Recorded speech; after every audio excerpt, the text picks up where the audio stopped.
આપ સર્વોને હેતપૂર્વક જય શ્રી સ્વામિનારાયણ।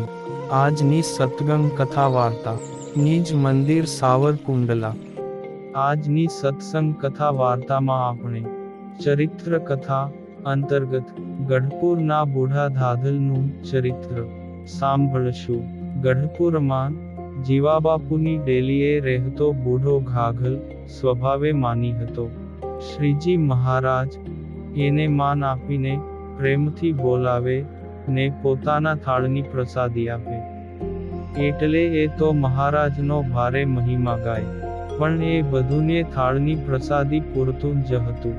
એકવાર એનો દંભ ખુલ્લો પડી ગયો ને જે મહારાજની સ્તુતિ કરતો હતો એ જ બુઢો ધાધલ પછી તો એ મહારાજને મારી નાખવાના ષડયંત્રમાં સામેલ થયેલ હતો।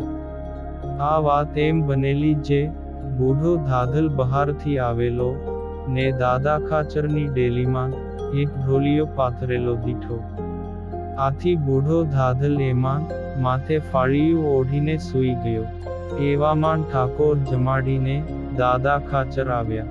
એમણે પોતાના ઢોલિયામાં કોઈકને સૂતેલ ભાળીને એ તો આરામ કરવાનું માંડી વાળીને સંતો પાસે જઈને શ્રી હરિના મહિમાની વાતો સાંભળવા માટે બેસી ગયા। એ સમયે ચાકર વાણંદ હતો, એ દરબારની પગચંપી કરવા આવ્યો ને પગ પણ દબાવવા માંડ્યો। તે થોડીવાર પછી બુઢા ધાધલે ખોંખારો ખાઈને પડખું ફેરવ્યું, ત્યારે વાણંદભાઈને ખ્યાલ આવ્યો કે આ તો બુઢો ધાધલ છે, એટલે એ ચાકર હસતા હસતા બોલ્યો કે અરે આ તો ઘેસમાન હાથ પડી ગયો। આ સાંભળીને બુઢાની તો કમાન છટકી ગઈ ને તેણે કહ્યું કે ગધીના ઘેંસમાં હાથ પડી ગયો એમ શે કહે છે? ગોલકુ ના આંધળો હતો, હવે મને હલકો ગણીને મારી હાંસી કરે છે, તારાથી મને આમ કહેવાય જ કેમ? એમ કહીને એ તો હાથમાં સોટી લઈને ચાકરને મારવા દોડ્યો ને ચાકર તો બિચારો રાડ પાડીને ભાગ્યો। આથી દાદા ખાચરે ત્યાં દોડી આવી બુઢા ધાધલને અટકાવીને સઘળી વાત જાણી લઈ એમને શાંત પાડીને કહ્યું કે હશે, બચારાની ભૂલ થઈ, એનાથી એમ બોલાઈ ગયું, તમારે મોટું મન રાખી એને માફ કરી દેવો જોઈએ। એણે બાપડે તો તમારી સેવા ચાકરી કરી, એનો ગુણ વિચારીને આ વાતને જાતિ કરી દેવી જોઈએ। અને નજીકમાં હતા એ સહુ સંતોને આ ધમાલની જાણ તો થઈ હતી।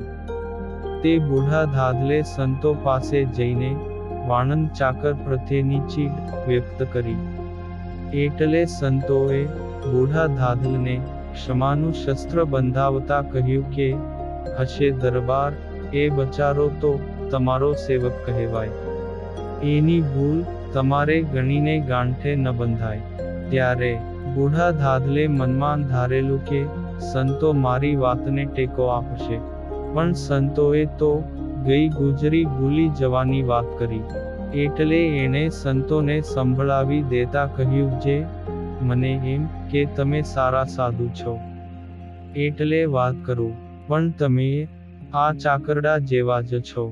સારા સાધુ તો મુક્તાનંદ સ્વામી ને બ્રહ્માનંદ સ્વામી આ બે છે, બીજાથી એવા ન થવાય।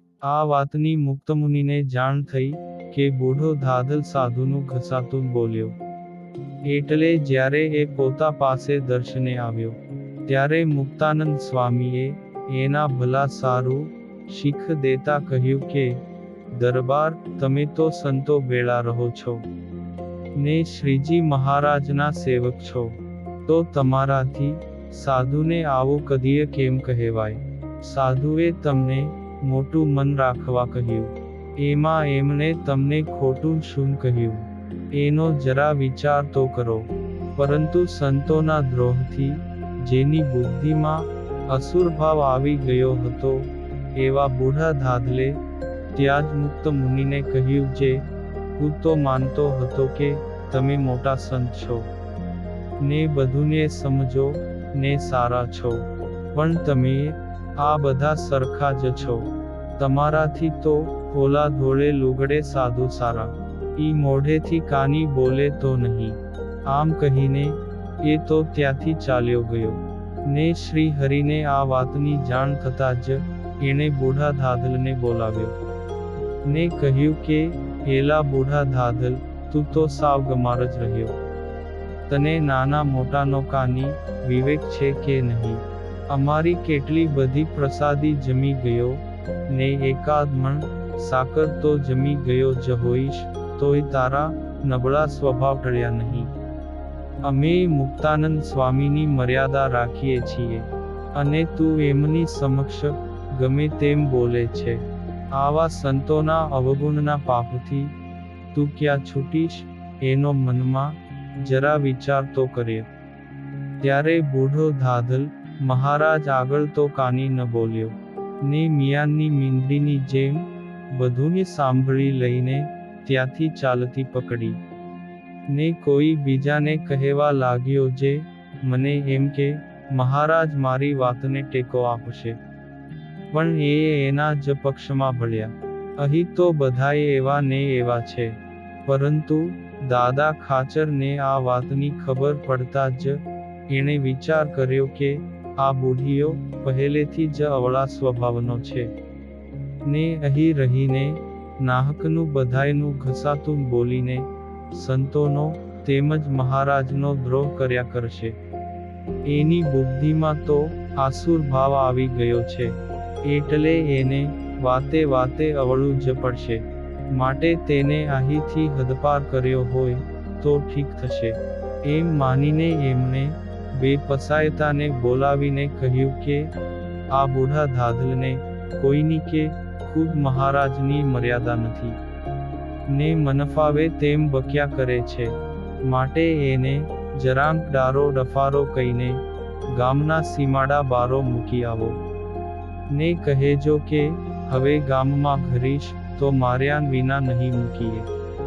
ત્યારે પસાયતા તો બસ વાટ જ જોતા હતા. એણે બુઢા ધાધલને પકડીને ઢોલ ધપાટ મારીને ગઢપુર ગામના સીમાડા બારો કાઢી મૂક્યો. ને હવે તાકીદ પણ દરબાર દાદા ખાચરની રજા વિના ગામના સીમાડામાં ઘરીશ તો તારી ખેર નથી. ને આ વાતની જીવા ખાચરની ડેલીએ જાણ થતાં જ એણે પોતાના માણસને મોકલીને બુઢા ધાધલને પોતાની ડેલીએ બોલાવી બંધીએ વાત જાણી. અને કુનેહબાજ જીવા ખાચરે આ પછી આ બુઢા ધાધલનો ઉપયોગ કરીને દાદા ખાચર ને મહારાજ સામે ષડયંત્ર રચ્યું. આ કારસ્તાન પાર પાડવા માટે બુઢા ધાધલને જીવા ખાચરે રાત્રે તલવાર આપીને મહારાજને મારવા મોકલ્યો. તે બુઢો ધાધલ પાયખાનાના ખાડે જઈને સંતાયો. પણ અંતર્યામીથી પ્રભુથી શું અજાણ્યું હોય, એમણે તો ભગુજીને પાયખાના માન ફાનસ લાવવા કહ્યું, અને બુઢિયાની પોલ પકડાઈ ગઈ. ને ભગુજી તો તેને ત્યાં જ ઠમઠોરવા માંડ્યા. પણ મહારાજે ભગુજીને રોકીને એને હેમખેમ જવા દીધો હતો. આવા દયાળુ સ્વભાવ ના હતા આપણા ઈષ્ટદેવ ભગવાન શ્રી હરિ, કે જે કોઈના અપરાધ સામે જોતા નહોતા. આ પુનિત પ્રસંગ આપણે સત્સંગ સાગરના મોતીમાંથી સાંભળ્યો.